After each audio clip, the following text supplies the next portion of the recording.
5 देशों के अपने इस दौरे में प्रधानमंत्री मोदी ने पूरी दुनिया को एक बड़ी गंभीर चेतावनी दी है और आज उस चेतावनी को डिकोड करना बहुत आवश्यक है।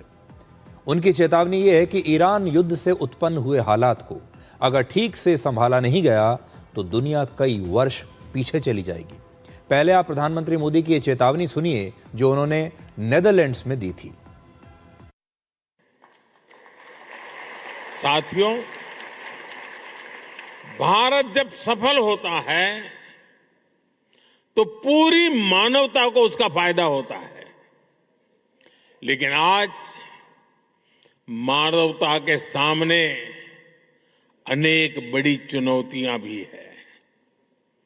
आज की दुनिया किस तरह नई नई चुनौतियों से जूझ रही है। पहले कोरोना आया, फिर युद्ध होने शुरू हो गए और अब आज की एनर्जी क्राइसिस है। ये दशक दुनिया के लिए आपदाओं का दशक बन रहा है। हम सभी देख रहे हैं, अगर ये स्थितियां तेजी से नहीं बदली गई तो बीते अनेक दशकों की उपलब्धियों पर पानी फिर जाएगा। दुनिया की बहुत बड़ी आबादी फिर से गरीबी के दलदल में चली जाएगी।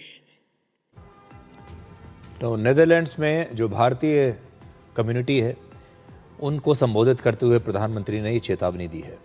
अगर प्रधानमंत्री मोदी ऐसी चेतावनी किसी अंतर्राष्ट्रीय मंच से दे रहे हैं तो ये एक बहुत बड़ी बात है। इसका मतलब है कि आने वाले समय में दुनिया को महंगाई, बेरोजगारी, आर्थिक मंदी और ऊर्जा संकट जैसी बहुत ही गंभीर चुनौतियों का सामना करना पड़ सकता है, यानी आपको भी इनका सामना करना पड़ सकता है। इसलिए ये खबर आप बहुत ध्यान से सुनिएगा। पिछले 2 दशकों में दुनिया के 2 बहुत बड़े संकट हम झेल चुके हैं।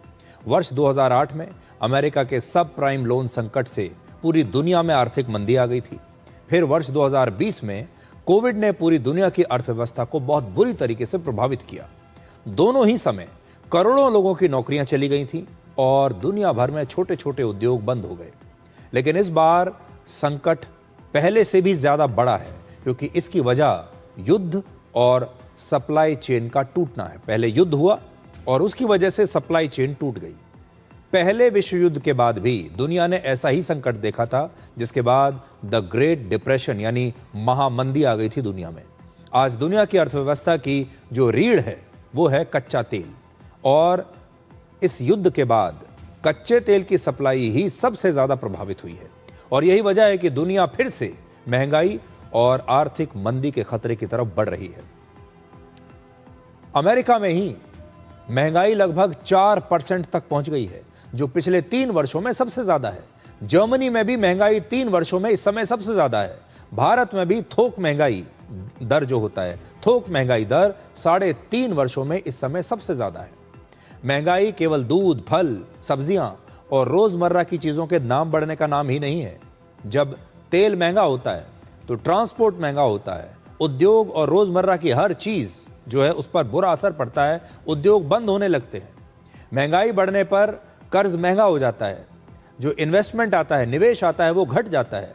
उद्योग बहुत धीमे पड़ जाते हैं और देश की जो जीडीपी ग्रोथ रेट है वो बहुत प्रभावित होती है। पिछले 20 से 30 वर्षों में टेक्नोलॉजी, व्यापार, स्वास्थ्य और शिक्षा के क्षेत्र में बहुत प्रगति हुई है। करोड़ों लोग गरीबी की रेखा से बाहर आए हैं। भारत में ही पिछले 11 वर्षों में लगभग 27 करोड़ लोग अत्यधिक गरीबी से बाहर निकले हैं। इस समय कच्चे तेल का वैश्विक सप्लाई चेन टूट गया है और भारत के लिए यह सबसे ज्यादा चिंता की बात है। भारत दुनिया की सबसे बड़ी आबादी वाला देश है। यहाँ 146 करोड़ लोग रहते हैं, जिनमें आप भी हैं, और भारत पूरी दुनिया में सबसे तेजी से बढ़ने वाली अर्थव्यवस्था जरूर है, लेकिन उसे अपनी जरूरत का लगभग 90% कच्चा तेल विदेशों से खरीदना पड़ता है और यही सबसे बड़ा पेच है। अगर अंतर्राष्ट्रीय स्तर पर तेल के दाम बढ़ जाएंगे, तेल महंगा होता है, तो उसका सीधा असर देश के हर परिवार पर पड़ेगा। पेट्रोल, डीजल, ट्रांसपोर्ट और खाने पीने की चीजें सब कुछ महंगी हो जाएंगी। आज भारत के 146 करोड़ लोगों को आर्थिक अनुशासन अपनाना बेहद आवश्यक हो गया है। इसलिए संकट से बचने के लिए भारत के लोगों को 2 मंत्र अपनाने होंगे और आप भी ध्यान रखिएगा। बाद में किसी को दोष देने से कुछ नहीं होगा। पहला है बचत, स्क्रीन पर आप देख लीजिए बचत, और दूसरा है संयम। बचत और संयम, ये 2 शब्द गांठ बांध लीजिए आप। गाड़ी के तेल से लेकर खाने के तेल तक हर चीज की बचत कीजिए, सोच समझकर खर्चा कीजिए। इसके अलावा अपने रोजमर्रा के खर्चों में कटौती कीजिए। फिजूल खर्ची तो आज से ही बंद कर दीजिए और भविष्य की प्लानिंग बहुत सोच समझकर कीजिए, लेकिन भविष्य के लिए बचाकर जरूर रखिए, भविष्य के बारे में सोचिए।